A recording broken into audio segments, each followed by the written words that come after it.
আমাদের শেখ মুজিবুর রহমান বঙ্গবন্ধু বলি, অনেক গুণাগুণ তার আলোচনা হয়, কিন্তু উন্মুক্ত জায়গায় উনি চুরুট খাইতেন, ধোঁয়া টানতেন, এটা কিন্তু তার কোনো জায়গায় বলা নাই যেটা তার একটা খারাপ গুণ ছিল। ভালোগুলা বইলে যা না তার থেকে বাম্পার ফলন, কিন্তু খারাপগুলার উল্লেখ নাই। ঠিক না ভাই? যদি খারাপগুলার উল্লেখ করারও সাহস থাকতো তাহলে কতকগুলা বইকে নিষিদ্ধ করা হতো না, সেই বইগুলো তাহলে বাজারে থাকতো। কিন্তু মুহাম্মদ মুস্তাফা সাল্লাল্লাহু আলাইহি সাল্লাম, এটা তো কম্পেয়ার করার মতোই না, নাউজুবিল্লাহ, তাও বুঝানোর জন্য বললাম, তার জীবনের কোনো কিছু কোনো জায়গার থেকে গ্যাপ নাই, সব কিছু বান্দার কাছে জানানো, আর বান্দা তার মধ্যে থেকেই সৌরভ খুঁজে পায়। কিয়ামত পর্যন্ত যদি নবী করিম সাল্লাল্লাহু আলাইহি ওয়াসাল্লামের জীবনী চর্চা হয়, এই জীবনের চর্চার দিক কখনো শেষ হবে না। সুবহানাল্লাহ। কে বলছে এটা? আল্লাহ। কে বলছেন? ওয়া ইন্নাকা লাআলা খুলুকিন আযীম। যার প্রশস্ততা মাপতে পারবা না সেটাই আযীম, যার গভীরতা অনুভব করার কোনো যন্ত্র নাই ওটাই আযীম। তুমি মাপতে পারো দুধের মধ্যে পানি আছে না নাই? বলছে কোনো পানি মিশাই নাই, কেবল বালতিটা ধোয়ে একটুখানি দিছিলাম, ওই বালতির যেন দুধগুলো নষ্ট না হয়। ল্যাক্টোমিটার ভিতরে দিছে, আপনি যে কেইসা ধান্দাবাজ, আসলে বালতি ধোয়ার নাম করে আপনি আধা লিটার পানি মিশাইছেন, এটা বের হয়ে যাবে। ঠিক না ভাই? কারণ ওইটার একটা মিটার আছে, ল্যাক্টোমিটার। জ্বর কত মাপছেন, থার্মোমিটারে ধরা পড়ে গেছে। প্রেসার কত মাপছেন, উপর নিচ আপনার চলে আসছে। কিন্তু আল্লাহ গ্যারেন্টি দিচ্ছেন, আমার হাবিবের চরিত্র এমন সুমহান, পৃথিবীর কোনো ব্যারোমিটারে, পৃথিবীর কোনো নিক্তিতে এটা মেপে শেষ করা যাবে না। কিয়ামত হয়ে যাবে, মুহাম্মদ সাল্লাল্লাহু আলাইহি ওয়াসাল্লামের গুনাগুন শেষ হবে না। সুবহানাল্লাহ। তাহলে সেই মানুষ, সেই মহান ব্যক্তি, তার গুণের কোনো শেষ নাই। কিন্তু আফসোস আর দুঃখ, আমরা বহু কিছু পড়ি, কিন্তু মুহাম্মদ সাল্লাল্লাহু আলাইহি ওয়াসাল্লাম আমাদের কাছে পঠিতব্য বিষয় নয়, আমরা নিজেরাও পড়ি না। ওলামায়ে কেরাম, তালেবে ইলম কত কিছু পড়ে, সুসাহিত্যিক হওয়ার জন্য উপন্যাস পড়ে, ভালো করে বক্তৃতা শেখার জন্য বক্তৃতার বই পড়ে,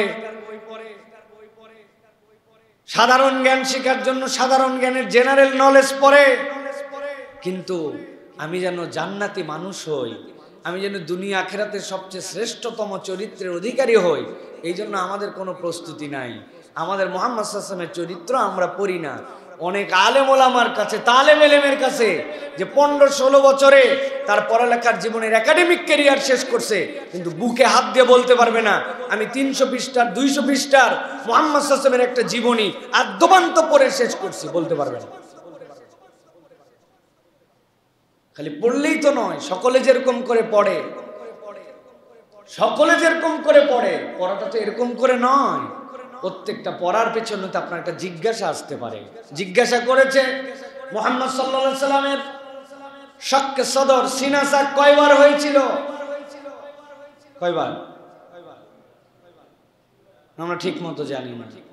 কোন বয়সে হয়েছিল? যে 2 বার হাদিস দ্বারা প্রমাণিত স্থান দুটা কোথায়? এবার বলেন, এই শক্কে সদর হওয়ার পিছনে আল্লাহ রাব্বুল আলামিনের কি হিকমত ছিল? কোরআন সুন্নাহ কি ইন্ডিকেশন দেয়? বনু সাদে যখন হয়েছিল তখন তো ছোট ছোট বাচ্চারা বলেছিল কত কুতিলা মুহাম্মদ, মুহাম্মদ মারাই গেছে। হালিমা রাদিয়াল্লাহু তাআলা ভয়ে এসে দেখেন রাসূলুল্লাহ সাল্লাল্লাহু আলাইহি ওয়াসাল্লাম বিমর্ষ, চুপচাপ, আর রাখেন নাই। মাত্র 7 দিনের মধ্যে মায়ের কাছে ফেরত দিয়ে আসছেন, না এটা অভিনব শিশু, এই ডেঞ্জারাস দায়িত্ব আমি আর নিতে পারবো না। মুহাম্মদ সাল্লাল্লাহু আলাইহি ওয়াসাল্লামকে প্রেরণ করে দিয়েছিলেন। এই যে প্রত্যেকটার পিছনে যে ইন্ডিকেশন আমাদেরকে কি উদ্বুদ্ধ করে না? থ্রিলার পড়ি, মুভি পড়ি, সাহিত্য পড়ি, কত কিছু দেখি, মুহাম্মদ সাল্লাল্লাহু আলাইহি ওয়াসাল্লাম আমাদের কাছে নাই। একবারও আমরা খুঁজে দেখার চেষ্টা করলাম না রাসূলুল্লাহ সাল্লাল্লাহু আলাইহি ওয়াসাল্লামের জীবনটা থেকে আমার কি নেয়ার আছে। এটা আল্লাহর গ্যারেন্টি। আপনি একই জিনিস যতবার পড়বেন ততবার আপনার কাছে নতুন নতুন বিষয় আবির্ভূত হবে। আমি কতগুলা বইয়ের কথা বলি, তার মধ্যে একটা বইয়ের কথা বলি, ইসলামিক ফাউন্ডেশন থেকে প্রকাশিত ছিল, আখলাকুন নবী সাল্লাল্লাহু আলাইহি ওয়াসাল্লাম। পুরা রাসূলুল্লাহ সাল্লাল্লাহু আলাইহি ওয়াসাল্লামের জীবনটাকে হাদিসের আলোকে আখলাকুন নবীর মধ্যে নিয়ে আসা এত চমৎকার গ্রন্থ। রাহিকুল মাকতুমের কথা আপনারা জানেন। এছাড়াও যেমন ছিলেন তিনি, সালে আল মুনাজ্জিদের লেখা। আচ্ছা, আপনার বাড়িতে উপন্যাস আছে, কার কার নাম বলেন না, দু একজন উপন্যাসিকের। বাংলাদেশের কার আছে? হুমায়ুন আহমেদ আর রবীন্দ্রনাথ ঠাকুর, বঙ্কিমচন্দ্র আছে না? আর আপনি না উপন্যাস একটা নিয়েছিলেন, একটা পড়েই না শেষ হতো না, আমার ভালো লাগে নাই, এই জন্য বঙ্কিম পড়ি, শরৎচন্দ্র পড়ি, হ্যাঁ, এর জন্য রবীন্দ্রনাথ পড়ি, নজরুল পড়ি, এর জন্য কত কিছু পড়ি, হুমায়ুন আহমেদ পড়ি, আনিসুল হক পড়ি, কত নাম। কিন্তু আপনার কি মনে হলো না যে আমার বাড়িতে একটা কর্নার থাকবে, যেই কর্নারটাতে আমার টার্গেট থাকবে, যেখান থেকে পাই, যেভাবে পাই, মুহাম্মদ সাল্লাল্লাহু আলাইহি ওয়াসাল্লামের সম্পর্কে যা লেখা হয়েছে, আমি একটা বাজেট করলাম আমার লাইফে 20,000 টাকা, আমার একটা আলমারি, আমার একটা কর্নার, নবীজি 30 ধরনের জীবনী আছে। আপনার মন কোনোদিন টান দিল না? হ্যাঁ, কত হাজার টাকা তো খরচ করে ফেললেন, কত ভ্যারাইটির জিনিস আনলেন, যেইগুলা নাম বললাম এগুলা নাম আর বলতে চাই না। এইগুলা নামের বই পড়ে আমাদের জীবনে কি উন্নতি হয়েছে আমি বলতে পারবো না, তবে গ্যারান্টি দিতে পারবো মুহাম্মদ সাল্লাল্লাহু আলাইহি ওয়াসাল্লামের চরিত্র পড়লে ওইটার এফেক্ট রুহানি ভাবে আসে, আমলে আসে, নূর আসে, ওইটার দ্বারা, ওই খরচের দ্বারা, আপনার বাড়ির ওই গ্রন্থ দ্বারা, ওইটার নড়াচড়া করার দ্বারা, ওইটার মহাব্বতের দ্বারা আল্লাহ আপনাকে জান্নাতে যাওয়ার ওসিলা বানায় দিতে পারে। আপনি জানেনই না, আপনার বাচ্চার মধ্যে, আপনার ওয়াইফের মধ্যে, আপনার মাথার কাছে, আপনার টেবিলে, আপনার গাড়িতে, আপনার অফিসে মুহাম্মদ সাল্লাল্লাহু আলাইহি ওয়াসাল্লাম নাই। অথচ কত ধরনের গ্রন্থ, কত অমুসলিমরা, John Lawrence, the perfect man of the world, Muhammad লিখছেন উনি। সেইখানে ভিন্ন একটা সেন্স থেকে মুহাম্মদ সাল্লাল্লাহু আলাইহি ওয়াসাল্লামকে দেখিয়েছেন যে সিদ্ধান্তের শেষে একজন নেতা কিভাবে তার সিদ্ধান্ত নেয়। পৃথিবীর 10টা বড় বড় সিদ্ধান্তের সাথে রাসূলুল্লাহ সাল্লাল্লাহু আলাইহি ওয়াসাল্লামকে কম্পেয়ার করে তিনি দেখাইছেন যে সিদ্ধান্তের জায়গায় তিনি কত পারফেক্ট ছিলেন। সুবহানাল্লাহ। এক একজন এক এক ডাইমেনশনে দেখিয়েছেন। কিন্তু হুজুররা আমরাই নাই, সাধারণ মানুষ তো আরো নাই।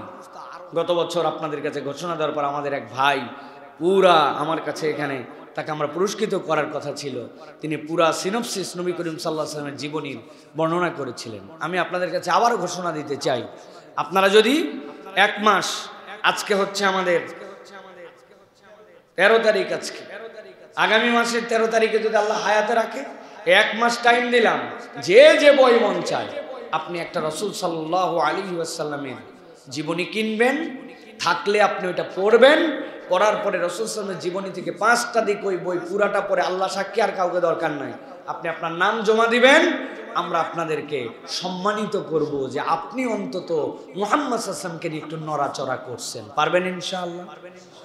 পারবেন ইনশাআল্লাহ? প্রিয় ভাইরা, আল্লাহ আমাদেরকে কবুল করুক। আজকে আমরা সংক্ষিপ্ত সময়, আমার শরীরটা একটু ভালো যাচ্ছে না, এই জন্য আমি খুব বেশি প্রেসার দিয়ে কথা বলতে পারবো না, ঠান্ডা মাথায় কতগুলো বিষয় আপনাদের সামনে উপস্থাপন করব। এই বিষয়গুলি থেকে আল্লাহ যেন রাসূলুল্লাহ সাল্লাল্লাহু আলাইহি ওয়াসাল্লামের মহব্বত আমাদের হৃদয়ে উজ্জীবিত করে, আল্লাহ রাব্বুল আলামিন যেন আমাদেরকে আমাদের জীবনে নবীজির এই চরিত্রের ছায়া যেন আমাদের জীবনে সেই রং রূপ নিয়ে ভাস্বর হতে পারে, আল্লাহ যেন তৌফিক দান করেন। একটা গুণ ছিল নবীজির, খুবই বিশাল গুণ, সেটি ছিল ভালো এবং যোগ্য মানুষদের জন্য নবী করিম সাল্লাল্লাহু আলাইহি ওয়াসাল্লাম সফলতার দোয়া করতেন। সমাজে অনেক মানুষ থাকে, কিন্তু কিছু মানুষ ইউনিক, কিছু মানুষ আলাদা, স্বতন্ত্র। আপনি দেখে বুঝেন এই মানুষটা 10টা মানুষ থেকে কোয়ালিটি অন্য। এই মানুষটা যদি ইসলামের পক্ষে এসে যায়, এই মানুষটা যদি দিনদারির মধ্যে চলে আসে, সমাজের একটা ভিন্ন রকম পরিবেশ হতে পারে। এই মানুষটা যেরকম, এই মানুষ যদি আরো মর্যাদার আসনে চলে যায়, তাহলে দিন, ইসলাম, সমাজ আরো বেশি উপকৃত হবে। মনের মধ্যে তার জন্য কোনো হিংসা নয় যে সে যদি আসে তাহলে আমার লস, ওই যদি হয় আমার কি লাভ, এই কুক্ষিগত মন না রেখে বরং ভালো এবং যোগ্য মানুষদের সফলতার জন্য দোয়া করা, এটা হচ্ছে মুহাম্মদ সাল্লাল্লাহু আলাইহি ওয়াসাল্লামের অন্যতম শ্রেষ্ঠ গুণাগুণ। সুবহানাল্লাহ। আল্লাহ নবী সাল্লাল্লাহু আলাইহি ওয়াসাল্লাম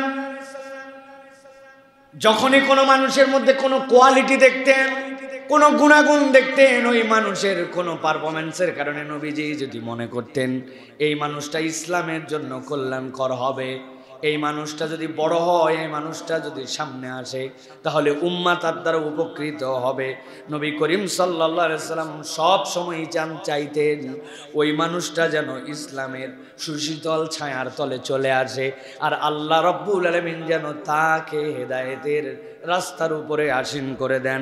হযরতে আব্দুল্লাহ ইবনে আব্বাস রাদিয়াল্লাহু তাআলা বলছেন, নবীজি সাল্লাল্লাহু আলাইহি সাল্লাম যেই সময় মক্কায় কঠিন সময় পার করছেন, ওই সময় আল্লাহর নবী সাল্লাল্লাহু আলাইহি সাল্লাম বারবার অনুভব করতেন দুইটা মানুষ মক্কায় আছে, যেই মানুষগুলার প্রভাব প্রতিপত্তির সাহস, যেই মানুষগুলার বলিষ্ঠতা এত বেশি প্রখর, এই মানুষগুলা যদি ইসলামের ছায়ায় আসে, ইসলাম তার দ্বারা উপকৃত হবে, অন্যদের প্রতি তার প্রভাব পড়ে যাবে।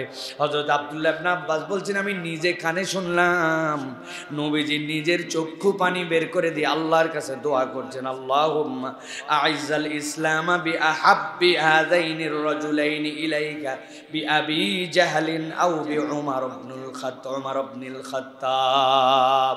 এই রব্বুল আলামিন, আমি আপনার কাছে ফরিয়াদ করি, আল্লাহুম্মা আইজ্জিল ইসলাম বিআহাব্বি হাযাইন।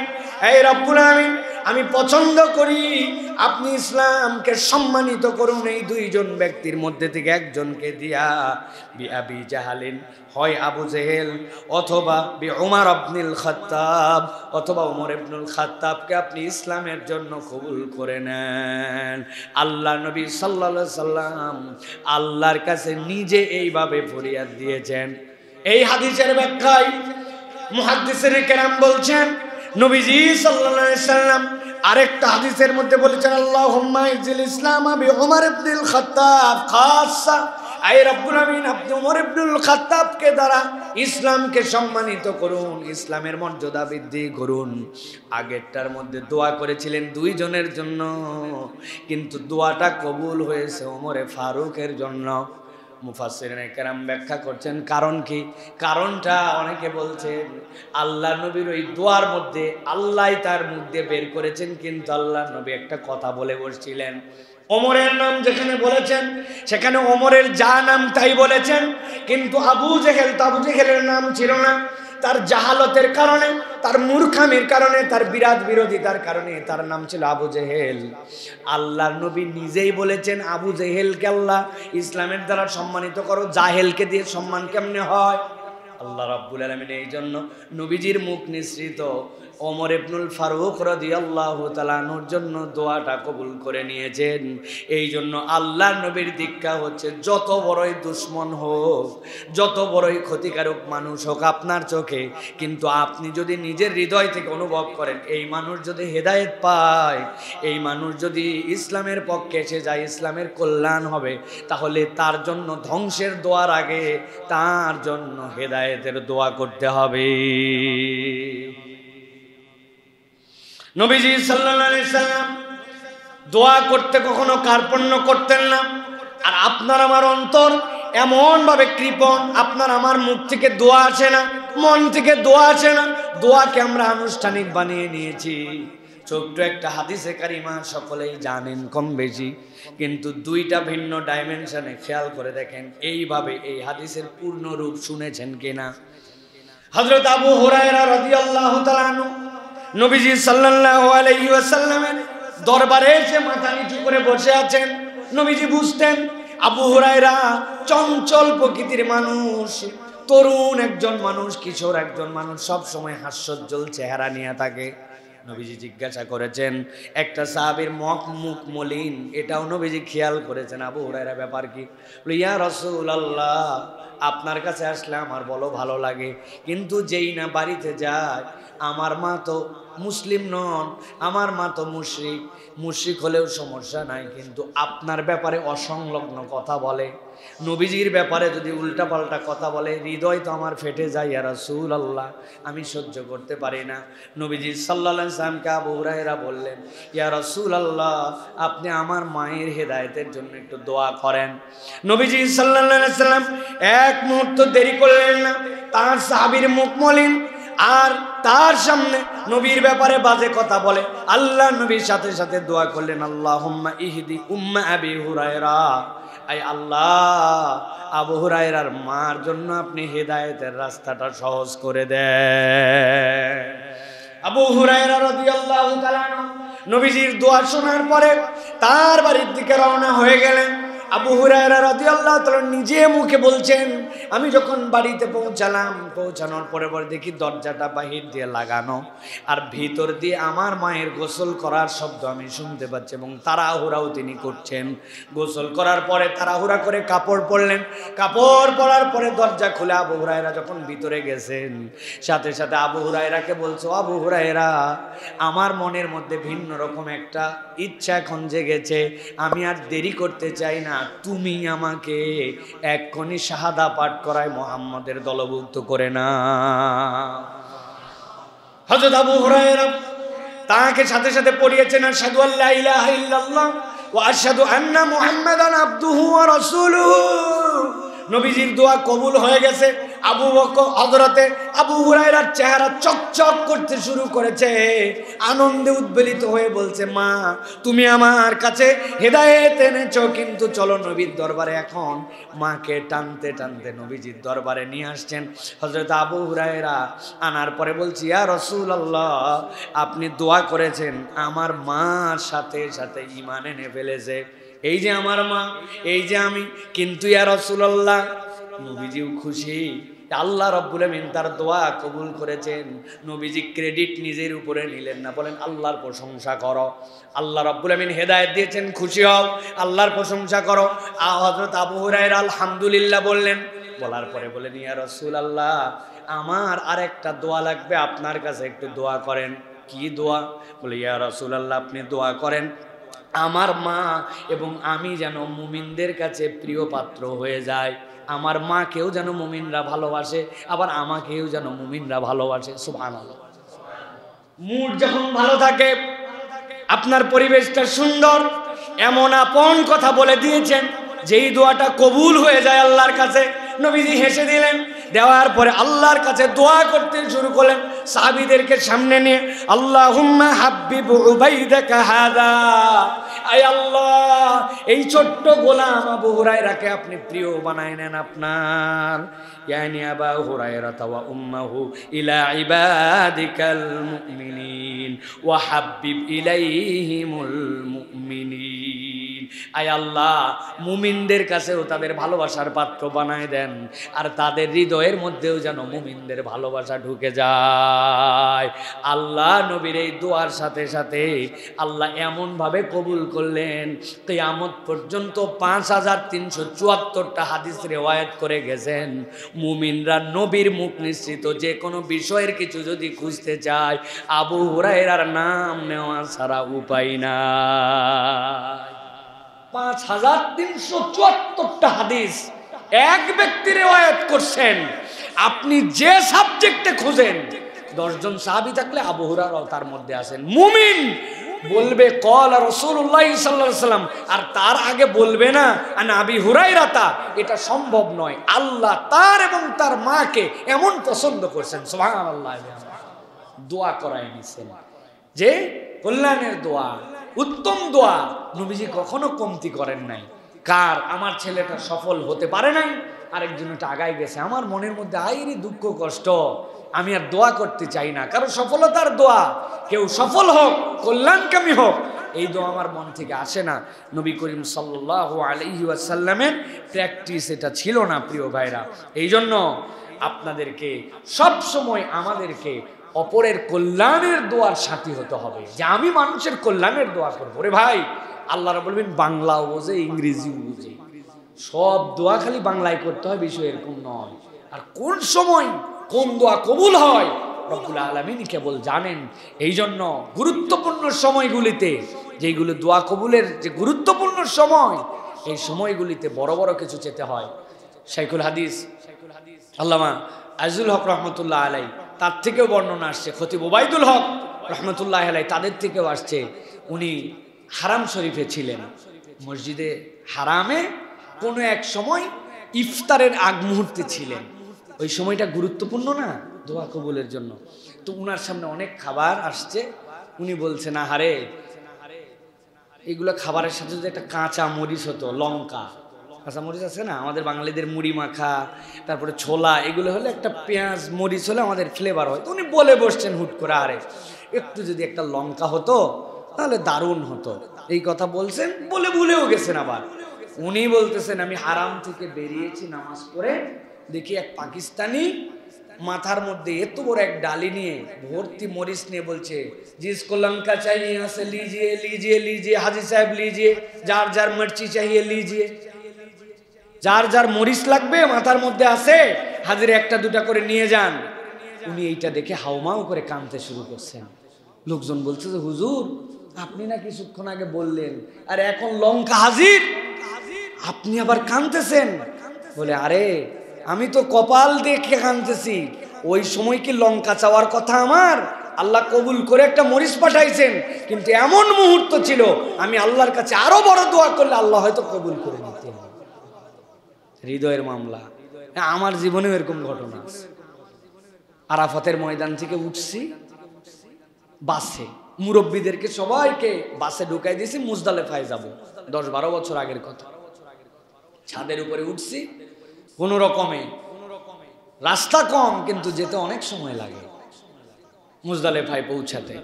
এখন আমাদের সাথে যারা আছে রাজশাহী অঞ্চলের বেশিরভাগ মানুষ, এগুলো বেশিরভাগ মানুষ পান খাওয়া পছন্দ করে।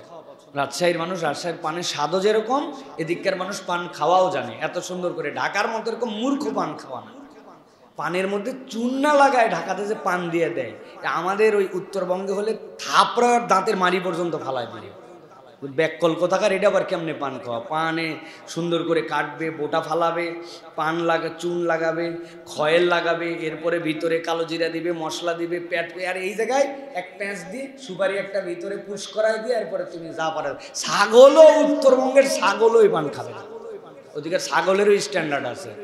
এখানে আমাদের যেগুলো পান খায়, যাই হোক এক এক দেশের এক এক নিয়ম, এটা কাউকে ছোট করার জন্য বলছি না। এখন উপরে ওঠার পরে কেউ কেউ বলতেছে এত লম্বা সফর, ছাদের উপরে উঠে গেলাম, গরম অনেক, ইস একটু যদি পান থাকতো সারা রাত পার করে দেওয়া যেত।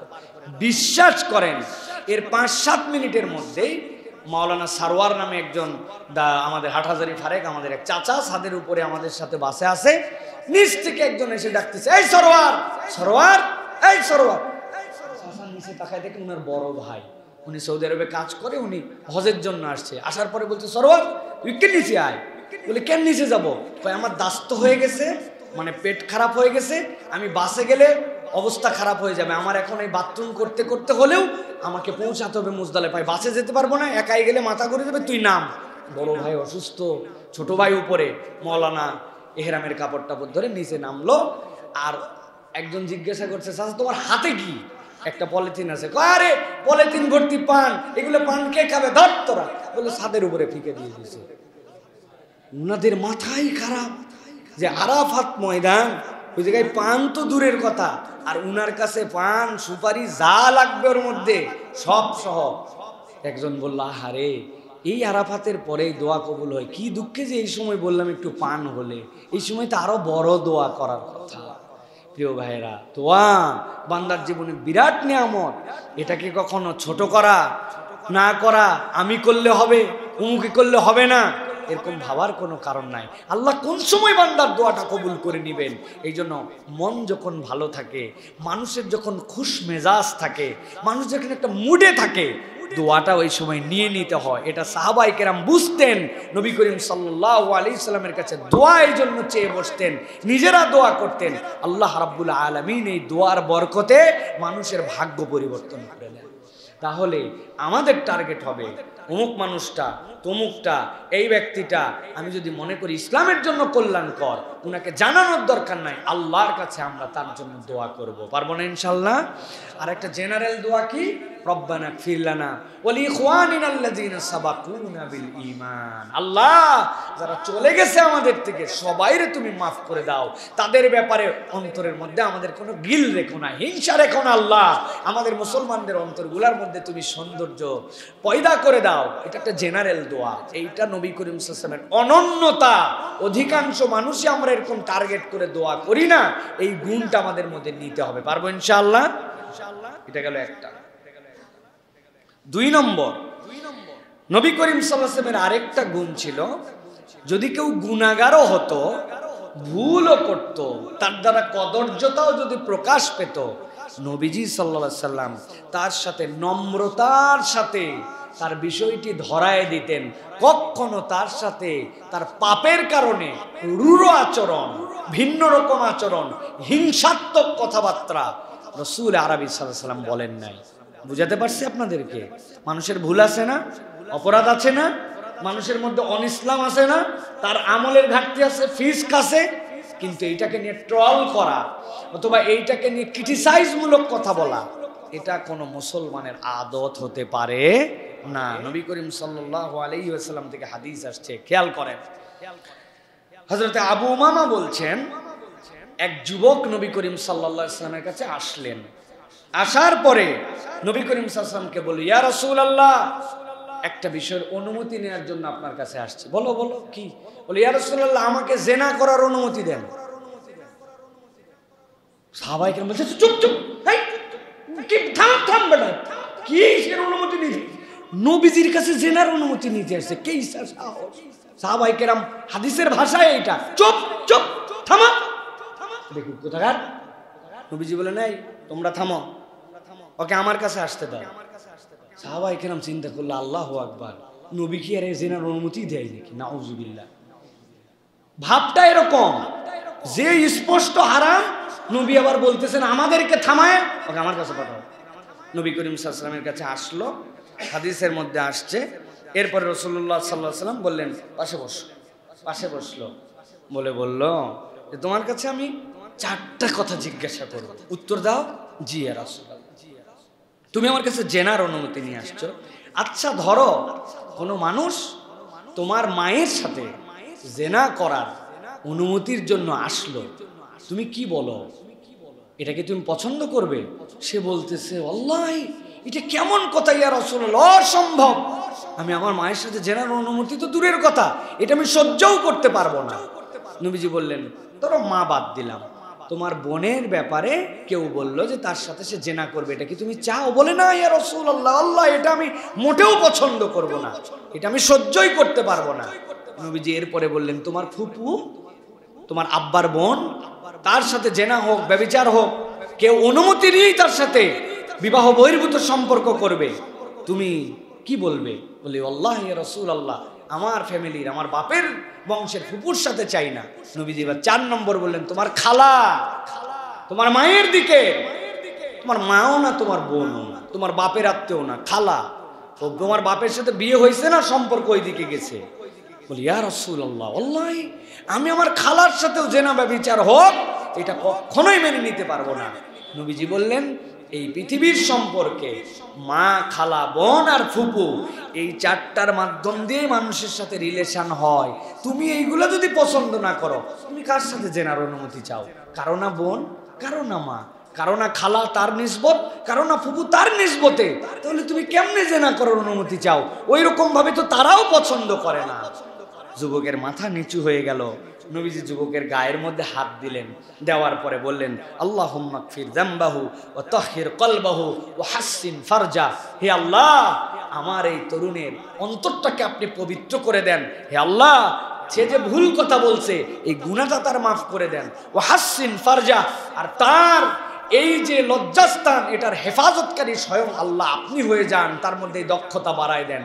ওই যুবক ছিল মক্কা মদিনার সবচেয়ে স্মার্ট এবং সবচেয়ে মুত্তাকি যুবক। সুবহানাল্লাহ। কি ট্রেনিং নবী করিম সাল্লাল্লাহু আলাইহি ওয়াসাল্লাম দিলেন, হ্যাঁ? কি আদর তাকে দেখালেন, কি অসভ্য প্রস্তাবের কি বিনম্র উত্তর। কাছে সহবত, গায়ে টাচ করে আদর করে তাকে দোয়া করে নবী করিম সাল্লাল্লাহু আলাইহি ওয়াসাল্লাম কেবল পাপ করার ইচ্ছা করছে, পাপ করেও নাই, তার সাথে এরকম আচরণ করলেন। আর আপনার আমার অন্তর ভর্তি বিষ। দাড়ি রাখা বিরাট বড় ওয়াজিব আমল, একজনের দাড়ি নাই, মনে করছে এর ইসলামেই নাই, এ জাহান্নাম বোধহয় কিনে নিছে। আমাদের আচরণে এরকম মনে হয়, তাই না?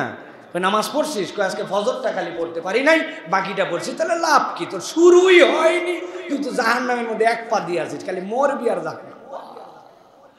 কেইসা আমাদের অ্যাপ্রোচ, কেইসা আমাদের আমল, অপর মুসলমানকে যেন জাহান্নামে পৌঁছাতে পারলে আমাদের সফলতা, তাই না ভাই? একটা বিষয় বাংলাদেশে ঐক্যমত হয়ে গেছে, সবাই জাহান্নামে যাবে। কারণ আমি দেখছি আমার গ্রুপ জান্নাতি, বাকি সব জাহান্নামী। ও আবার দেখছে ওর দৃষ্টিভঙ্গিতে ওর গ্রুপ জান্নাতি, বাকি সব জাহান্নামী। তাহলে একটা ঐক্য হয়েছে যে সবাই জাহান্নামী সবার দৃষ্টিভঙ্গিতে, অথচ হওয়ার কথা ছিল উল্টা। ওস্তাদ আব্দুল্লাহ জাহাঙ্গীর রহমাল্লাহ বলতেন, আহারে তুমি মানুষকে দূরে ঠেলার অজুহাত খুঁজো না, মানুষকে কাছে তোলার অজুহাত খুঁজো। ওর দাড়ি নাই, ও টাকনুর নিচে কাপড় পরে, 2-3 ওয়াক্ত নামাজ মিস করে, কিন্তু নামাজকে অস্বীকার করে নাই। টাকনুর নিচে কাপড় পরা নিষেধ, এটাকে অস্বীকার করে নাই। দাড়ি রাখা নিষেধ, দাড়ি কাটা নিষেধ অস্বীকার করে নাই, তার মানে সে কুফরি করে নাই। ওর তো ঈমান থাকার কারণে জান্নাতে চলে যাবে। তাহলে জান্নাতের জন্য তুমি তাকে কতটুকু ভালোবাসবে, নাকি তার এই 2-1টা ফিসকের কারণে জাহান্নামের শাস্তি পেতেও পারে, নাকি ওই জাহান্নামের জন্য তুমি তাকে বেশি ঘৃণা করবে? তোমার ঈমানের কারণে ভালোবাসা বাড়াতে হবে, এটা নবীর শিক্ষা। সুবহানাল্লাহ। মানুষকে দূরে ঠেলে দিয়ে হেদায়েতের রাস্তা আনা যায় না ভাই, মানুষকে বুকে টেনে নিতে হয়। এই জন্য আল্লাহ রাব্বুল আলামিন কুরআনুল কারীমে নবীর কথা বলছেন, ফাবিমা রাহমাতিম মিনাল্লাহি লিনতা লাহুম ওয়ালাউ কুনতা ফাযযান গালিযাল কলবি লানফাদ্দু মিন হাওলিক ফাআফু আনহুম ওয়াস্তাগফির লাহুম। আল্লাহ বলছেন, ও নবী, আমি আল্লাহ রাব্বুল আলামিন আপনার জন্য যে নিয়ামত দিলাম, যতগুলো নিয়ামত দিয়েছিলাম, এর মধ্যে সবচেয়ে বড় নিয়ামত ফাবিমা রাহমাতিম মিনাল্লাহি লিনতা লাহুম। আপনার অন্তরটা এত সফট, এত নরম, এত মায়ায় ভরা, এইটার কারণে আপনাকে আল্লাহ রাব্বুল আলামিন তাদেরকে রহমতের কারণে পাশে বসায় দিয়েছিলেন। ওয়ালাউ কুনতা ফাজ্জান গালিজাল কলব, আপনি যদি কড়া তবিয়তের মধ্যে হতেন, আপনার অন্তর যদি শক্ত হতো, লানফাদ্দু মিন হাওলিক।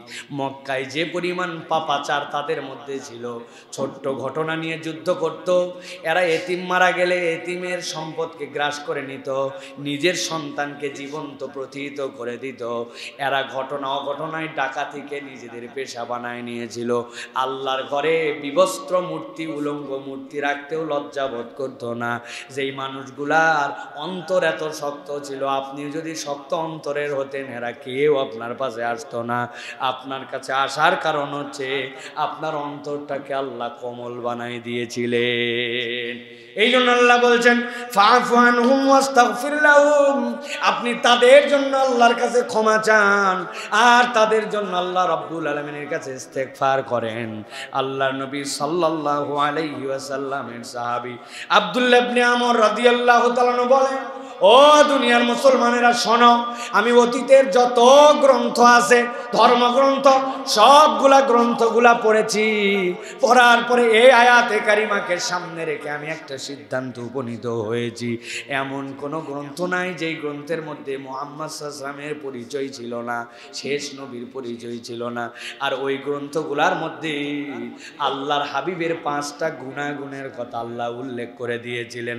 আব্দুল্লাহ ইবনে আমর বলেন, 1 নম্বর নবীর গুণ ছিল কঠোর হবেন না নবী, 2 নম্বরে কঠিন ভাষায় কথা বলবেন না, 3 নম্বরে নবীজি বাজারে ঘোরাফেরা তথা অযথা আড্ডাবাজ হবেন না, 4 নম্বরে মন্দ আচরণের জবাব উত্তম আচরণ দিয়ে দিবেন, আর 5 নম্বরে ক্ষমাশীল এবং দয়ালু স্বভাবের হবেন। এই 5টা গুণের কথা আল্লাহ প্রত্যেক পয়গম্বরের গ্রন্থে মুহাম্মদ সাল্লাল্লাহু আলাইহি ওয়াসাল্লামের ব্যাপারে উল্লেখ করেছেন। তার উম্মত যদি এই 5টা গুণে গুণান্বিত হয়, আল্লাহ মুহাম্মদ সাল্লাল্লাহু আলাইহি ওয়াসাল্লামের উম্মতকে তার তালিকার মধ্যে রেখে দিবে। 5টা গুণাগুণ খুব গুরুত্বপূর্ণ। কঠোর হওয়া এটা নবীজির সিফাত নয়। কঠিন ভাষায় কথা বলা, বাপরে এমন কথা বলে দিছে কলিজা সেদা হয়ে এপার থেকে ওপার বেরিয়ে গেছে, তাই না? যেই লোকেরা তার সাপোর্টও করতো তারাও পর্যন্ত বিরক্ত যে আমি পুরো দেশের মালিক, লাইট টাইট সব বন্ধ করে দিয়ে রাখবো। একজন চিন্তা করছে, বাহ তোর সাপোর্ট করলেই কি তাই বলি তুই লাইট বন্ধ করে দিবি, ফ্যান পানি বন্ধ করে দিবি, এত বড় নেও ঠেলা, কেমনে যাওয়া লাগে, তাই না ভাই? অতএব হ্যাডাম দেখানো হয় না, এরকম উল্টাপাল্টা কথা বলতে হয় না, যেটা আল্লাহ রাব্বুল আমিন সহ্য করেন না। আমিত্ব যেন না আসে, আমি দিয়েছি, আমি করেছি, মানে আমি সব ফ্যাক্টরি আমি, এইটা আল্লাহ রাব্বুল আমিন পছন্দ করেন না। এই সভা বাজারে ঘোরাফেরা অযথা আড্ডাবাজি নবীওয়ালা চরিত্র না, বিনা কারণে ফাও কোনো কারণ নাই। এই যে ভবঘুরা, এটা নবীওয়ালার স্বভাব নয়। মন্দ আচরণের উত্তম আচরণ দেখে ওরা খারাপ আচরণ করছে আমিও খারাপ করলাম না, সে খারাপ করছে আমি কষ্ট হলো সয়ে গেলাম, ভালোটা ফিডব্যাক দিলাম, এটা নবীওয়ালা চরিত্র। আর ক্ষমাশীল এবং দয়ালু হওয়া, এটা হচ্ছে রাসূল আরবি সাল্লাল্লাহু আলাইহি ওয়াসাল্লামের চরিত্র। অনেক কথা বলতে চাইলে শুধু বলতেই যাবে, এই জন্য সংক্ষেপ করতেছে প্রিয় ভাইরা। আরেকটা ঘটনা শোনেন, নবী করিম সাল্লাল্লাহু আলাইহি ওয়াসাল্লাম কিভাবে সাহাবায়ে কেরামের সাথে বিনম্র আচরণ করতেন, কিভাবে। হযরতে মাইজ বিন মালিক রাদিয়াল্লাহু তাআলা আনহু, বিখ্যাত সাহাবীর ঘটনা, মাইজ বিন মালিক রাদিয়াল্লাহু তাআলা জিনার ঘটনা। হযরতে মাইজ বিন মালিক নবীজির কাছে আসলেন, আসার পরে বললেন, ইয়া রাসূলুল্লাহ আমাকে পবিত্র করেন। নবীজি বললেন, তোমার ধ্বংস হোক, যাও আল্লাহর কাছে ইস্তেগফার করো, করে মাপ চাও আল্লাহর কাছে। এই লোক নাসর বান্দা আবার খানিকক্ষণ পরে এসে বলছে, ইয়া রাসূলুল্লাহ আমাকে পবিত্র করেন। নবীজি বলছেন, তোমার ধ্বংস হোক। এই ধ্বংস মানে ওই ধ্বংস না, আমরা বলি শর্ত সর, তো ওইটা নবী করিম সাল্লাল্লাহু আলাইহি ওয়াসাল্লামের স্টাইল ছিল ভাষা। তোমার ধ্বংস হোক, আমার কাছে কেন পবিত্র করে আসতে হবে, আল্লাহ পবিত্র করে, যাও আল্লাহর কাছে ইস্তেগফার করো। সে নাসর বান্দা ৩ নম্বরে বলছে, ইয়া রাসূলুল্লাহ আমাকে পবিত্র করেন। নবীজি বলছেন, আচ্ছা কথা তো বললাম আল্লাহর কাছে তওবা করো, আল্লাহ সব মাফ করে দেয়, আমার কাছে কেন? বলি, ইয়া রাসূলুল্লাহ ঘটনা আছে। বলে, কোন অপরাধ থেকে পবিত্র করব তোমাকে? বলি, ইয়া রাসূলুল্লাহ আমি জিনা করে ফেলেছি, আমার জিনা থেকে আপনি আমাকে পবিত্র করেন। নবীজি বলেন, এই এর কি মাথা ঠিক আছে? উল্টাপাল্টা কথা বলে। বংশ যারা গোত্রের লোক তাদের কাছে বললেন, ওরা বলছে, ইয়া রাসূলুল্লাহ উনি তো অসংলগ্ন আচরণ করে না, ওনার মাথা ঠিক আছে। নবীজি পার করে দেওয়ার জন্য, কাটায় দেওয়ার জন্য নবীজি বললেন। এরপরে নবীজি বললেন, ও নিশ্চয় ফিস্ক করছে, মদ খেয়ে ফেলছে। মদ না খেলে এরকম কথা বলে নাকি কেউ? 2 জন লোক লাফ দিয়ে উঠে যায়, তার মুখের মধ্যে নাক দিয়ে শুকলো, শুকে বলে, ইয়া রাসূলুল্লাহ উনি মদও পান করে নাই। নবী করিম সাল্লাল্লাহু আলাইহি ওয়াসাল্লাম দেখলেন সাহাবায়ে কেরামের সামনে, তারপরেও সে বলতেছে, ইয়া রাসূলুল্লাহ আমাকে পবিত্র করেন। নবীজির মুখ মলিন হয়ে গেল। নবীজি শেষ পর্যন্ত বললেন, যাও ওকে রজম করো, পাথর নিক্ষেপ করে তার শাস্তি তাকে বুঝায় দাও। সাহাবায়ে কেরাম তাকে টাইনে নিয়ে চলে গেলেন গারকাত বাকি গোরস্থান যেখানে, ওখানে যাওয়ার পরে তারা প্রথমেই পাথর মারেন নাই, তারা প্রথমে হাড্ডি, মাটির ঢেলা এইগুলা তাকে নিক্ষেপ করতে শুরু করলেন। এটাতে তিনি সহ্য করতে না পেরে দৌড় দিছেন। দৌড় দেওয়ার পরে পিছে পিছে সাহাবায়ে কেরামও দৌড় দিছেন। নবীজি যেহেতু তাকে রজম করতে বলছেন, কিন্তু উনার দৌড় দেওয়ার উদ্দেশ্য ভিন্ন ছিল, যে এরা তো আমাকে পাথর মারতেছে না, এরা মারতেছে আমাকে মাটি, ঢেলা, হাড়। কিন্তু নবীজি তো রজম বলতে পাথর বুঝাইছেন। উনি একটা পাথরের প্রান্তরে যায় চুপ করে দাঁড়ায় গেলেন। সকলে তাকে পাথর মারতে মারতে এক পর্যায়ে তিনি পাথরের মধ্যে মিলিন হয়ে গেলেন, তিনি তার রূহ এখান থেকে বেরিয়ে গেল। সাহাবায়ে কেরাম ফেরত আসলেন, আসার পরে নবী করিম সাল্লাল্লাহু আলাইহি ওয়াসাল্লামের কাছে বলতে শুরু করলেন, ইয়া রাসূলুল্লাহ মাইসকে এখানে আমরা এরকম করছিলাম, সে দৌড় দিল, তারপরে ওই জায়গায় যে দাঁড়ায় গেল, আমরা পাথর নিক্ষেপ করে শেষ করলাম। নবীজি বললেন, যখন সে দৌড় দিল তখন তোমরা ছেড়ে দিলে না কেন? যদি ছেড়ে দিতে, আল্লাহ যদি তার তওবা কবুল করে নিতেন, তোমরা কেন ঘাবড়ায় গেলে? তারপরে সাহাবায়ে কেরাম এই কথা শুনে চুপ করে গেলেন। এই ঘটনা সাহাবায়ে কেরামের জীবনে প্রভাব ফেলে দিল। বাজারে হাটে আলোচনা হতে শুরু করলো। একদল সাহাবী বলতে শুরু করলেন যে তার পাপই তাকে মৃত্যুর দিকে ঠেলে নিয়ে গেছে, যদি পাপ না থাকতো তাহলে মৃত্যু পর্যন্ত যেত না। আরেকদল সাহাবী বলতে শুরু করলেন, না না ও তো ভালো মানুষ, যেই পাপ দুনিয়ার কেউ দেখে নাই, সে না বললে কেউ জানতোই না, কেউ তার বিপক্ষে অভিযোগও দিতে আসে নাই, তাহলে সে কত বড় ভালো মানুষ, আল্লাহকে ভয় করে সে তওবার নিয়তে এটা করছে, খবরদার এ কথা বলো না। নবীজি 3 দিন কোনো কথা বললেন না। সাহাবায়ে কেরামের সাথে কোনো কথা বললেন না, চুপচাপ নবী করিম সাল্লাল্লাহু আলাইহি সাল্লাম একদম চুপচাপ থাকলেন। 3 দিন পরে নবী করিম সাল্লাল্লাহু আলাইহি ওয়াসাল্লাম একদিন এসে দেখলেন সাহাবায়ে কেরামের মধ্যে তখনও এই ঘটনা নিয়ে, মাইজের ঘটনা নিয়ে গুঞ্জন হচ্ছে। নবীজি সকল সাহাবীর দিকে তাকায় বললেন, এই সাহাবায়ে কেরাম, তোমরা তোমার ভাই মাইজের জন্য আল্লাহর দরবারে ক্ষমা প্রার্থনা করো। সবাই ইস্তেগফার করলো, আল্লাহ মাইজকে মাফ করে দাও। এরপরে নবীজি বললেন, তোমরা না বলেছিলে তার মৃত্যু তাকে টেনে নিয়ে গেছে, কেউ বলেছিলে তার তওবা আল্লাহর কাছে গ্র্যান্ড হয়েছে।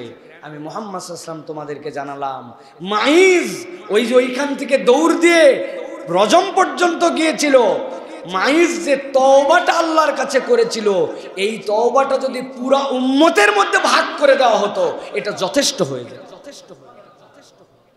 রাসূলুল্লাহ সাল্লাল্লাহু আলাইহি ওয়াসাল্লাম ছাড় দিতে চেয়েছেন। কেননা কেউ তো অভিযোগ করে নাই, নিজে নিজে আসছে নবীজি তার এইটাকে, তারপরেও তার যে অবস্থান, সাহাবী তিনি ভুল করে ফেলছেন, তার যেন সম্মানহানি না হয়, এই জন্য আল্লাহ রাব্বুল আলামিন তার জন্য এটার বর্ণনা করলেন। নবী করিম সাল্লাল্লাহু আলাইহি ওয়াসাল্লাম এরপরে তিলাওয়াত করেছেন আয়াতে কারিমা, ওয়াকিমিস সালাতা তারাফাইন নাহার যুলাফাম মিনাল লাইল ইন্নাল হাসানাত ইউযহিবনাস সাইয়্যাত যালিকা যিকরা লিয-যাকিরিন। আল্লাহ রাব্বুল আলামিন বলছেন, তোমরা রাতের কিয়দাংশ সালাত আদায় করো, তোমরা দিনের শুরু আর রাতের শুরু, ফজর আর মাগরিব, এই দুটা ঠিক রাখো।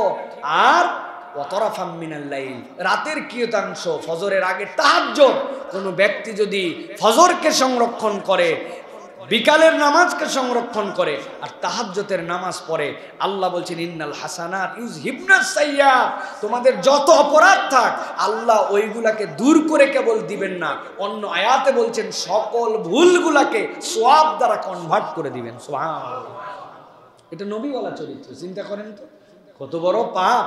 উনি যদি ঘোষণা দেয় কেউ এসে, তাহলে আমরা তার কি গোষ্ঠী উদ্ধার করে ফেলবো। অথচ রাসূল সাল্লাল্লাহু আলাইহি ওয়াসাল্লাম কত সহনশীলভাবে ডিল করার চেষ্টা করছেন, ছেড়ে দেওয়ার চেষ্টা করছেন। এরকম হাদিসে আরো প্রচুর নজির আছে। নবী করিম সাল্লাল্লাহু আলাইহি ওয়াসাল্লাম এরকম করে সাহাবায়ে কেরামকে ছাড় দিতেন। এক সাহাবী এসে বলছে, ইয়া রাসূলুল্লাহ, বড় বিপদ। কি বিপদ? বলে, আমি রোজা রেখে আমার স্ত্রীর সাথে, বৈধ স্ত্রী, আমি তো স্ত্রীর সাথে মিলন করে ফেলছি। নবী করিম সাল্লাল্লাহু আলাইহি ওয়াসাল্লাম বলে, এটা তো সাংঘাতিক অপরাধ, কি করতে হবে?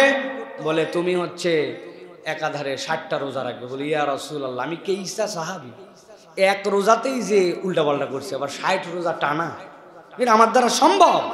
আশ্চর্য কথা, তোমার দ্বারা সম্ভব? তাহলে এক কাজ করো, 60 জন মিসকিনকে 2 বেলা খাওয়াতে বলো। নিজের সংসার চলে না, আবার 60 মিসকিনকে আমি কোথার থেকে খাওয়াবো? কি মুসিবত। নবী করিম সাল্লাল্লাহু আলাইহি ওয়াসাল্লাম, বসো, এখানে বসো, দেখা যায় কি হয়। একজন আসছে মাথাতে এক টুকরি ভর্তি করে খেজুর নিয়ে, আসার পরে বলছে, ইয়া রাসূলুল্লাহ, আপনার জন্য হাদিয়া। নবীজি বলেন, ভালো করছো, হাদিয়া গ্রহণ করার রাখো। এই নাও। ঝামেলার মধ্যে রোজা রাখতে পারবে না, উল্টাপাল্টা করছে, আবার নিজে দান করারও ক্ষমতা নাই, এগুলো নিয়ে যাও, যে সব সাদাকা করে দাও, দিয়ে 60 জন মিসকিনের তো কাপড়। ইয়া রাসূলুল্লাহ, আমি যে ইসা গরিব, নিজেরই পেট চলে না, আবার এইগুলো আপনি হাদিয়া দিচ্ছেন সাদাকা। নবীজি হাসে দিচ্ছে, এমন হাসছেন দাঁতের মাড়ির দাঁত দেখা গেছে যে কে ইসারেও দান আমি দিচ্ছি, তাও বলে আমি করি। বলে, যাও তুমি যাই নিজের বাড়িতে নিজে খাও, যাও, সব শেষ। সুবহানাল্লাহ। নবীজি সহজ করতে চেয়েছে। হজের মাসলাগুলা দেখলে বোঝা যায়। ইয়া রাসূলুল্লাহ, আগে চুল কেটে ফেলছি, লা হারাজ, যাও, ঠিক আছে, যাও। নবী করিম সাল্লাল্লাহু আলাইহি ওয়াসাল্লাম উল্টা করে বলে, লা হারাজ, যাও, ঠিক হয়ে যাও, ছাড়। দিনকে কঠিন করতে চান নাই নবী করিম সাল্লাল্লাহু আলাইহি ওয়াসাল্লাম। বেসিকের উপরে ঠিক ছিল, দিনের বেসিক ঠিক, কিন্তু দিনকে কঠিন করতে চান নাই। রাসূল সাল্লাল্লাহু আলাইহি ওয়াসাল্লাম চেয়েছেন তার বেশিরভাগ উম্মত যেন সহজ রাস্তায় মুক্তিটা পেয়ে যায়। সুবহানাল্লাহ। এই জন্য মানুষের জন্য কঠিন করা যাবে না। এবার 3 নম্বর, 2টা বলছি, আরেকটা শোনেন প্রিয় ভাইরা। শিশুদের সাথে রাসূলুল্লাহ সাল্লাল্লাহু আলাইহি ওয়াসাল্লামের কতগুলো ইউনিক ব্যবহার ছিল, এটা আমাদের জন্য খুব জরুরি। আমাদের যারা ছোটরা আসছে আজকে মসজিদে, তাদেরকে অ্যাটেনশন দেওয়ার জন্য বলতেছি। আর ছোটদের যারা আমাদের গাইড আছেন, মুরব্বীরা, তারাও কথাগুলি ভালো করে শুনেন। নবী করিম সাল্লাল্লাহু আলাইহি সাল্লাম শিশুদের সাথে আদর করতেন, কিন্তু শিশুদের সাথে 3টা সম্পর্ক তার গভীরভাবে ছিল। একটা, নবীজি শিশুদেরকে তাহনিক করাতেন। 2 নম্বর, নবীজি শিশুদের সুন্দর নাম রাখতেন। 3 নম্বর, নবী করিম সাল্লাল্লাহু আলাইহি সাল্লাম ছোটদের আত্মসম্মানের দিকে লক্ষ্য রাখতেন। তাহনিক মানে কি? মদিনায় যে কোনো শিশু আসলে নবী করিম সাল্লাল্লাহু আলাইহি সাল্লাম তাকে কাছে ডেকে নিতেন। মদিনার প্রথম শিশু হযরত আসমা রাদিয়াল্লাহু তাআলা আনহার সন্তান, মক্কা থেকে প্রেগন্যান্ট মহিলা কুবায় আসছেন। আসার পরে আব্দুল্লাহ জন্মগ্রহণ করছে, নবীজিকে এনে দেওয়া হয়েছে প্রথম সন্তান। কি আনন্দ! নবী করিম সাল্লাল্লাহু আলাইহি সাল্লাম তাকে নিলেন, নেওয়ার পরে বললেন একটু খেজুর দাও। চিবালেন, চিবিয়ে খেজুর আলাদা করে রাখলেন, রেখে মুখের লালাগুলো আগে বের করলেন, করে তার মুখের মধ্যে দিলেন। লালাগুলা হযরত আসমা বলছেন আমার সন্তানের পেটে আমার দুধের আগেও নবীজির লালা তার পেটের মধ্যে পৌঁছাইছে। সুবহানাল্লাহ। এরপরে নবীজি তার মুখের মধ্যে সুন্দর করে খেজুরটুকু দিলেন। রাসূলুল্লাহ সাল্লাল্লাহু আলাইহি ওয়াসাল্লাম নাম রাখলেন, তোমার নাম আব্দুল্লাহ। বুখারীর হাদিস। এই সেই বিখ্যাত আব্দুল্লাহ, আল্লাহ রাব্বুল আলামিন যাকে উভয় জাহানের জন্য কবুল করে নিয়েছে। রাসূলুল্লাহ সাল্লাল্লাহু আলাইহি ওয়াসাল্লাম হযরত আবু উবাইদা রাদিয়াল্লাহু তাআলা আনহু তার ছোট্ট শিশুকে নিয়ে আসলেন, কেবল ভূমিষ্ঠ, দৌড়ায় নিয়ে আসছে নবীজির কাছে। নবী করিম সাল্লাল্লাহু আলাইহি ওয়াসাল্লাম উরুর উপরে ফেললেন, এই জায়গায় রাখতেন নবীজি, হয় কাঁধে রাখতেন অথবা উরুর উপরে রাখতেন। উরুর উপরে রেখে নবী করিম সাল্লাল্লাহু আলাইহি ওয়াসাল্লামের আরেকটা ব্যস্ততা এসে গেছে। নবীজি তার সন্তানকে তার হাতে দিলেন। দেওয়ার পরে খানিকক্ষণ পরে যখন মনে হয়েছে আরে বাচ্চাটাকে তো নিয়েছিলাম, নাম তো দেওয়া হয় নাই, ডাক দিলেন, আবু সাইদ তোমার বাচ্চা কই? বলি ইয়া রাসূলুল্লাহ ওকে বাসায় পাঠাই দিয়েছি। নাম রাখছো? বলি ইয়া রাসূলুল্লাহ নাম রাখছি। বলছেন না, তোমার নাম দিয়ে হবে না, আমি তার নাম রাখলাম মুনজির। ইমাম নববী বলছেন নবীজি কেন মুনজির নাম রাখলেন? নবীজির এই হাদিসের অর্থে ইমাম নবী বলছেন মুনজির বিন ওমর, নবী করিম সাল্লাল্লাহু আলাইহি ওয়াসাল্লাম যে বীরে মওনা, নবীজির পক্ষ থেকে যারা গেল তারা নবীজির উট পাহারা দেওয়াতে তাদেরকে হত্যা করে ফেললো। মুনজির বিন ওমর ছিলেন ওই সেনাবাহিনীর প্রধান, আর একই বংশের লোক ছিল। নবীজি বললেন এর নাম মুনজির, আশা করতেছি সে চাচার কুলের আরেকটা মুনজির হিসাবে ইসলামের খেদমত করবে। সুবহানাল্লাহ। এই যে নামের ক্ষেত্রে হিস্ট্রি মনে রাখা, নবীজি তার পরিবারকে একটা সান্ত্বনার বাণী দিয়ে দিলেন, এইটা বাচ্চাদের সাথে ছিল। এটা একটা প্রভাব। আজগবি নেট থেকে ঘাঁটে ঘুটে যত উতাল পাতাল নাম বের করা যায়, স্মার্ট নাম বের করতে করতে আর কোনো নামই নাই, একটা নামই কেবল রাখা বাকি আছে এখন, শয়তান। কোরআনে আর কোনো নামই নেই, উতাল পাতাল। সাহাবীর নাম খুঁজে পায় না, ভাল লাগে না, আনস্মার্ট। আরে সাহাবীর নাম আব্দুল্লাহ, বাপের নাম আব্দুল্লাহ, দাদার নাম আব্দুল্লাহ, আমার ভাতিজার নাম আব্দুল্লাহ, 4 আব্দুল্লাহ। নবী পছন্দ করছে, সমস্যা কোথায়? তারা রাখছে। আর কয় আমার স্বাস্থ্য ভাইয়ের নাম আব্দুল্লাহ আছে ফ্যামিলিতে, সেই জন্য রাখা যায় না। ব্যতিক্রম একটা নাম দেন হুজুর, যেই নাম দুনিয়াতে কেউ রাখে না। চিন্তা করা যায়? এই নাম রাখতে রাখতে এখন তো যা ইচ্ছা তাই হয়ে যাচ্ছে। এই জন্য সুন্দর নাম এটা আমাদের জন্য। আবু তালহা আনসারী রাদিয়াল্লাহু তাআলা ছেলে নবীজির কাছে নিয়ে আসলো। এসে দেখে নবী করিম সাল্লাল্লাহু আলাইহি ওয়াসাল্লাম উটের পিঠে তেল লাগাচ্ছেন। উটের যে জায়গাতে হাওদা থাকে ওই জায়গাটা কষ্ট পায়, নবীজি নিজেই উটের পিঠে তেল লাগাচ্ছেন। নবীজি বলেন কি ঘটনা? আবু তালহা বলে ইয়া রাসূলুল্লাহ আমার বাচ্চা হয়েছে। আরে দাও দাও তোমার বাচ্চাকে দাও। কোলে নিয়ে বললেন খেজুর আছে? উনি কোমর থেকে খেজুর বের করে নবীজিকে দিয়েছেন। নবীজি সব মুখ দিয়ে চিবালেন, চিবাই ওই বাচ্চার মুখে দিয়েছেন। দিয়ে নবীজি তাকায় দেখেন আমাদের বাচ্চার যেমন লজেন্স চষে, কেবল হওয়া বাচ্চা এইসা খেজুর চোষা চষতেছে। নবীজি বললেন আসলে আনসারীদের খেজুর খুব পছন্দ। 3 ঘন্টা হয়নি এই বাচ্চা এত চুষতেছে। আসলে তো আনসারীদের খেজুর পছন্দ না, নবীর লালা যেখানে পৌঁছাইছে রব্বুল আলামিন ওইটাকে ইজ্জত দিয়েছেন। সুবহানাল্লাহ। এই যে তাহনিকের সুন্নাত আমাদের বাচ্চা থেকে নাই, এটা একটা বিশাল প্রভাব আছে, মানব জীবনে প্রভাব আছে। আপনার যাকে ভালো মানুষ মনে হয়, আপনি পিতা হিসাবে আপনিও তার কাছে ভালো মানুষ, আপনি তার কাছে তাহনিক করান, এটার মধ্যে বরকত আছে। প্রথম তার যে লালা গেল, শরীরে গেল, এটার একটা কন্টাক্ট আছে, এটার সাথে সম্পর্ক আছে। এটা রাসূলুল্লাহ সাল্লাল্লাহু আলাইহি ওয়াসাল্লামের আমল। আমাদের বাচ্চাদের তাহনিক করা, তাহনিক করাই কি, সব খাওয়া টাওয়া শেষ করে মুখে ভাত। আর এটা ছিল জীবনের প্রথম খাদ্য, মায়ের দুধ খাওয়ার পরে প্রথম তাহনিক। এটা সাহাবায়ে কেরামরা খুব এটাকে প্রায়োরিটি দিতেন। আরবে এখন পর্যন্ত এই কালচার আছে, তারা তাহনিক করায় এইটা খেজুর দিয়ে। এইটা গেল। এরপরে নবী করিম সাল্লাল্লাহু আলাইহি সাল্লামের দুইজন শিশু, হাদিসে আসছে, বুখারীর হাদিস দ্বারা প্রমাণিত, নবীজির কোলে মুইতে দিছে। চিন্তা করছেন, নবী করিম সাল্লাল্লাহু আলাইহি সাল্লামের কোলে প্রস্রাব করে দিয়েছে। হযরত আয়েশা রাদিয়াল্লাহু তাআলা বলছেন যে উম্মে কায়েস বিনতে মেহসান তার বাচ্চাকে নিয়ে আসে, রাসূলুল্লাহ খায় না, বাচ্চাকে খাওয়ানো যায় না, নবীজির কোলে দিয়েছে আর প্রস্রাব করে দিয়েছে। নামাজের ওয়াক্ত হয়ে গেছে, নবী করিম সাল্লাল্লাহু আলাইহি ওয়াসাল্লাম কোলের মধ্যে পানি ছিটিয়েছেন, পবিত্র করে পরে নামাজে গেছেন। আয়েশা রাদিয়াল্লাহু তাআলা বলেছেন, এক বাচ্চাকে নিয়ে আসলো বরকতের দোয়া করার জন্য, নবীজি হাঁটুর উপরে শোয়ায় দিলেন। বাচ্চা এমন আরাম পাইছে নবীজির কোলে শুয়ে, আরামের ঠালায় প্রস্রাব করে দিয়েছে। নবীজি লুঙ্গি মেখে গেছে, নবীজি কিচ্ছু বলেন নাই, একটুকু বিরক্ত হন নাই।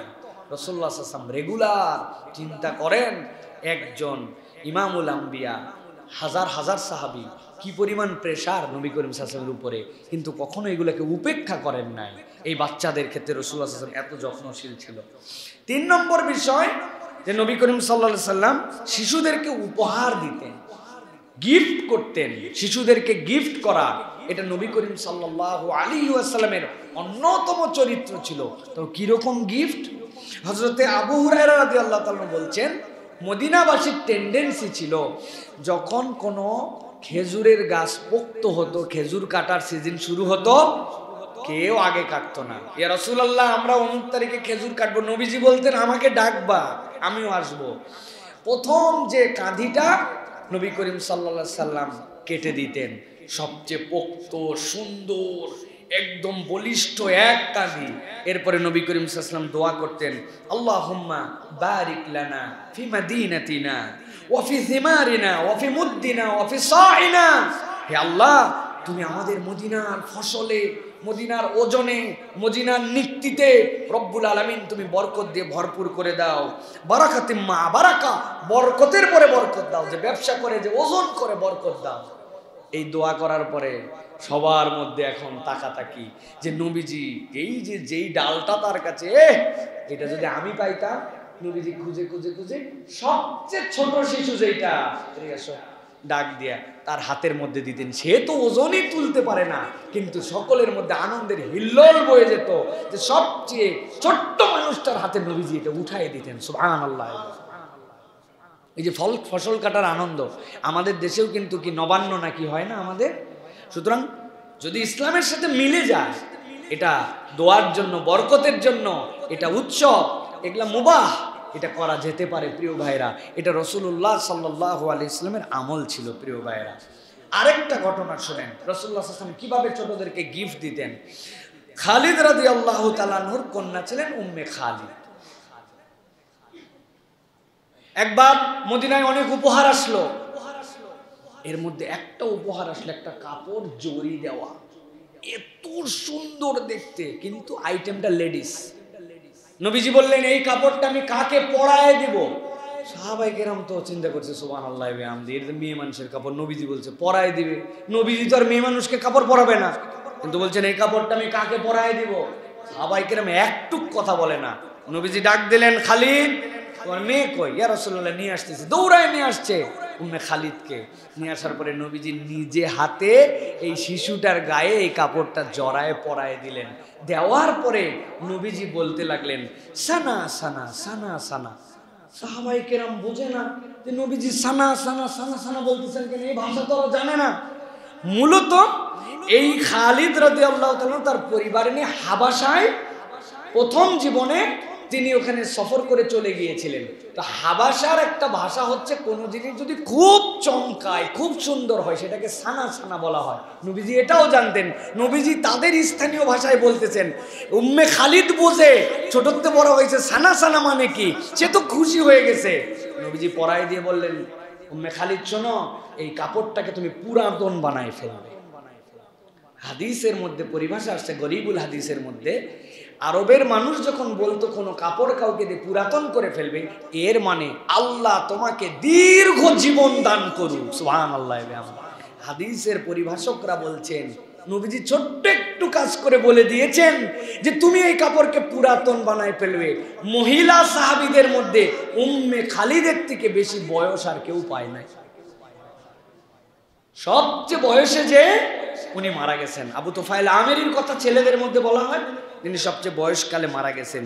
এই যে ছোট্ট শিশু, ছোট্ট সাহাবী, ছোট্ট মানুষটিকে মূল্যায়ন করা, এটা রাসূল আরবি সাল্লাল্লাহু আলাইহি ওয়াসাল্লামের চরিত্র ছিল। এখান থেকে আরো একটা জিনিস প্রতীয়মান হয়, বড়দের মজলিসে ছোটরাও যেতে পারে।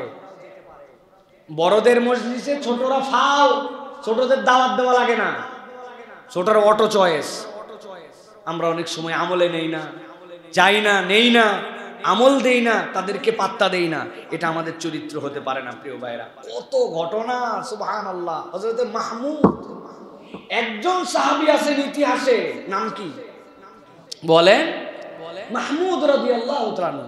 উনি সাহাবী কিনা, সাহাবীদের মধ্যে এই নিয়ে কথা ছিল। বয়সী তার নবী করিম সাল্লাল্লাহু আলাইহি ওয়াসাল্লাম যখন ইন্তেকাল করে গেছেন, কেউ বলতেছেন 4, কেউ বলছে 5, ও কেমনে সাহাবী হইল? হযরত মাহমুদ বলতেছেন, আমার নবীজির সাথে একটা স্মৃতি মনে আছে, এই একটা এভিডেন্সের কারণে তাকে সাহাবী মানা হয়।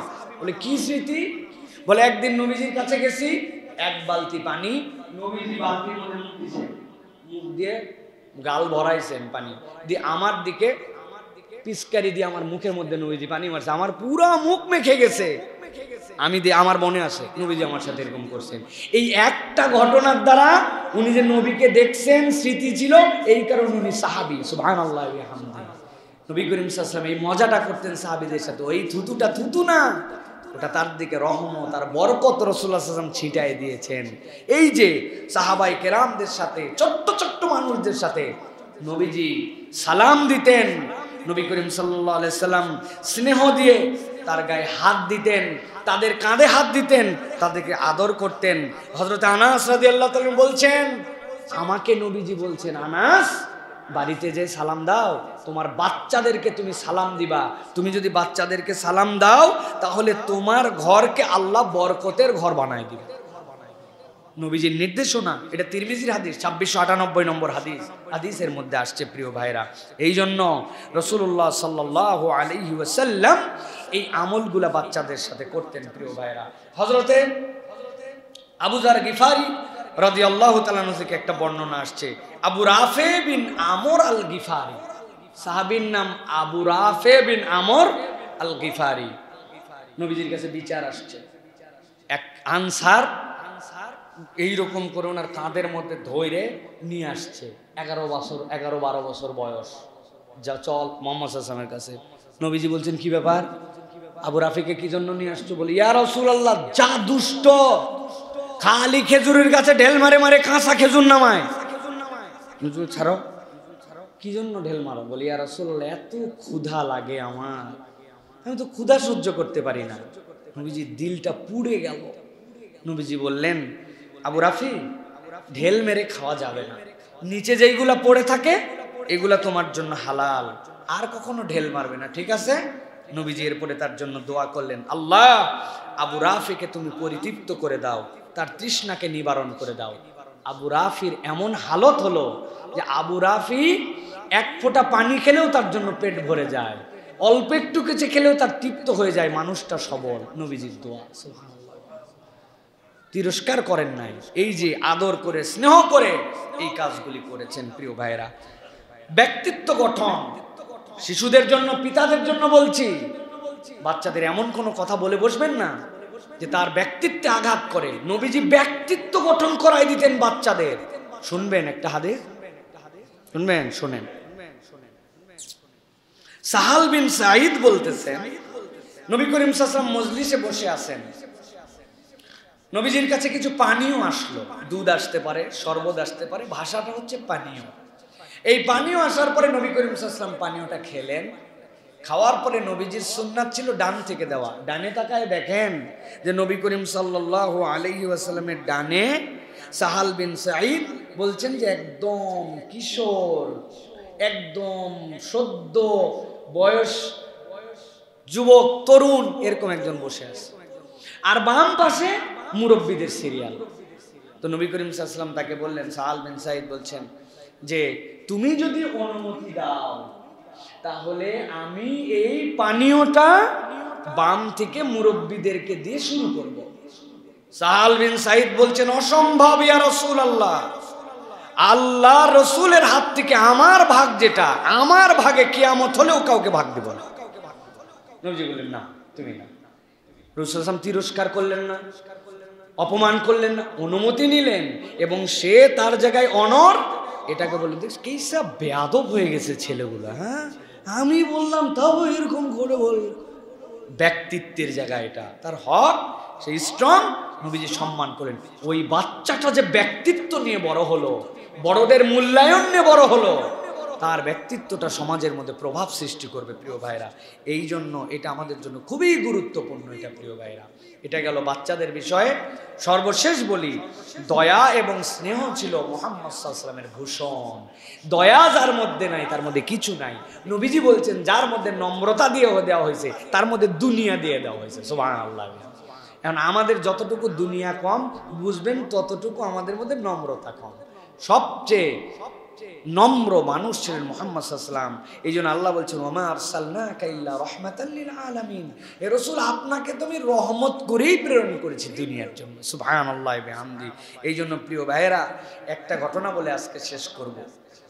নবী করিম সাল্লাল্লাহু আলাইহি ওয়াসাল্লামের জীবনে তিনি কতটুকু উম্মতের জন্য রহমত চাইতেন, কি ধরনের মানুষ ছিলেন রাসূলুল্লাহ সাল্লাল্লাহু আলাইহি ওয়াসাল্লাম।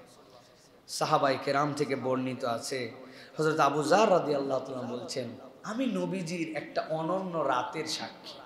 নবী করিম সাল্লাল্লাহু আলাইহি ওয়াসাল্লাম একটা আয়াতে কারিমা পড়ে পুরা রাত তার সিজদায় পার করে দিয়েছে। তার রুকু, তার সিজদা, তার নামাজে একটা আয়াতে কারিমা ছিল। হযরত আবু যার বলছেন, নবীজি সাল্লাল্লাহু আলাইহি ওয়াসাল্লাম আল্লাহর কাছে পড়তে শুরু করলেন, ইন তুআযযিবহুম ফাইন্নাহুম ইবাদিক, ইন তুআযযিবহুম ফাইন্নাহুম ইবাদুকা ওয়া ইন তাগফির লাহুম ফাইন্নাকা আনতাল আজিজুল হাকীম।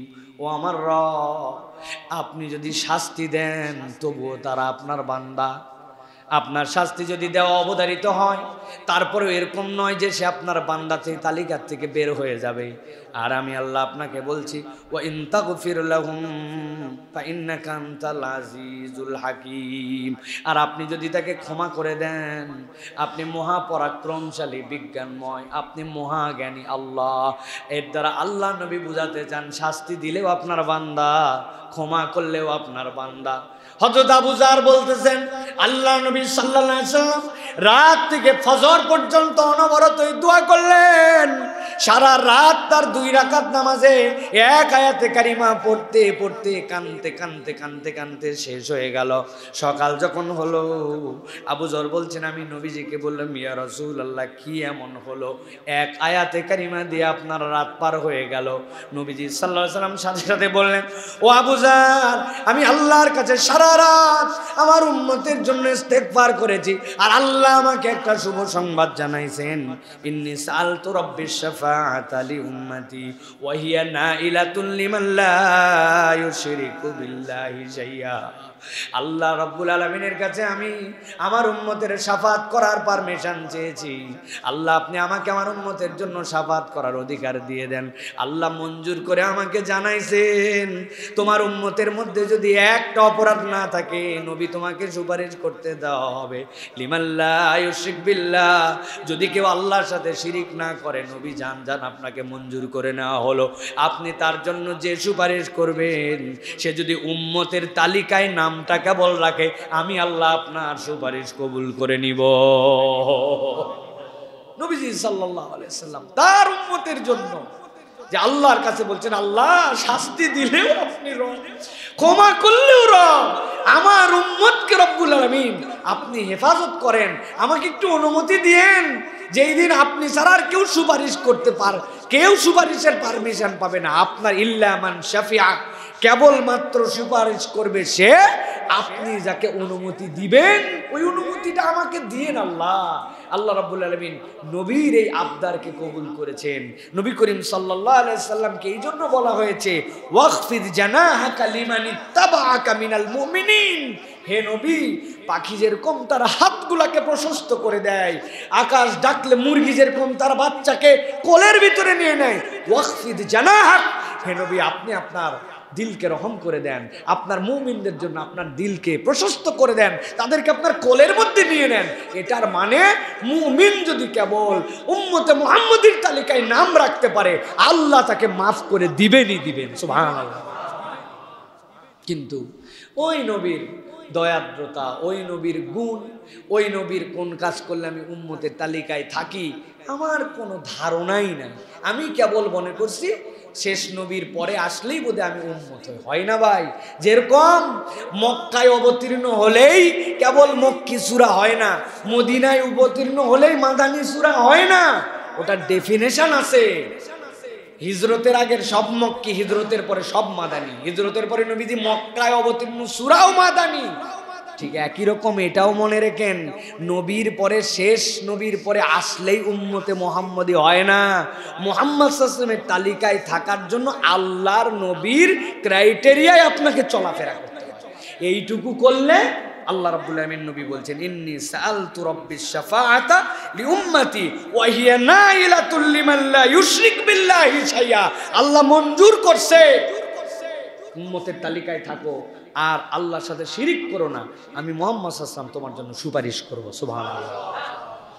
এই যে রাসূল সাল্লাল্লাহু আলাইহি ওয়াসাল্লাম রহম দিল, বাঁচাই দেওয়ার দিল, এই দিলটা আমাদের জন্য দরকার। আজকে আর দীর্ঘ করব না, অনেক দীর্ঘ হয়ে গেছে। তাহলে দয়া স্নেহ এটা আমাদের ভূষণ হবে। বাচ্চাদের সাথে আমাদের চমৎকার আচরণ করতে হবে। রাসূলুল্লাহ সাল্লাল্লাহু আলাইহি ওয়াসাল্লাম যেটা বলেছেন, 2-3টা দিকের কথার মধ্যে বলেছি আমাদের বাচ্চা কাচ্চারা এই ক্ষেত্রে খবর রাখতে হবে। এরপর আরেকটা কথা বলেছি, রাসূলুল্লাহ সাল্লাল্লাহু আলাইহি ওয়াসাল্লাম গুনাহগার হলেও নম্রতার সাথে দাওয়াত দিতেন। আর প্রধানত যেটা বলেছি, ভালো এবং যোগ্য মানুষদের জন্য রাসূল আরবি সাল্লাল্লাহু আলাইহি ওয়াসাল্লাম রেগুলার দোয়া করতেন। এই গুণাগুণগুলা, গুণের তো কোনো শেষ নাই যেটা বলেছি নবী করিম সাল্লাল্লাহু আলাইহি ওয়াসাল্লামের, কিন্তু এই গুণাগুণগুলা আমাদের হৃদয়ে ধারণ করার জন্য চেষ্টা করতে পারবো ইনশাআল্লাহ।